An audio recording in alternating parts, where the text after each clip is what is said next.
সকালবেলায় উঠে আমি চলে গিয়েছিলাম ছাদে জলটা রোদে দেওয়ার জন্য, যাতে জলটা গরম হবে, তো সেই জলটা আমরা খাবো। দেন স্নান টান করে আমি স্কিন কেয়ার করে নিচ্ছি। শীতের সময় অনেকটা ড্রাই থাকে স্কিন, তো ময়শ্চারাইজার তো মাস্ট, তো আমি সেটাই দিয়ে নিচ্ছি। তারপর একটু লিপ বাম দিয়ে দিলাম। দেন মা বলল যে পুজো দিয়েছে, ঠাকুর ঘরের বাসনগুলো তুলে দিতে, ঠাকুরকে খেতে দেওয়া আছে, তো সেই বাসনগুলোই আমি একে একে সব তুলে নিলাম, এখানে রেখে দিয়েছি। তারপর শিব ঠাকুরটাকে তুলে নিচ্ছি। মা দুধ দিয়েছিল শিব ঠাকুরের মাথায়, তো অন্য পাত্রে রেখে দিলাম শিব ঠাকুরটাকে তুলে, এরকম তুলে নিচ্ছি।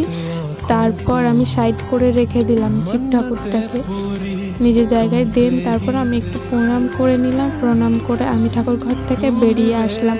দেন এখানে খেতে বসেছি। আজকে ছিল ভাত, বেগুন পোড়া, টমেটো সেদ্ধ, আলু সেদ্ধ, লেবু আর মাছ, বেগুন আলু ডাঁটা দিয়ে ঝোল।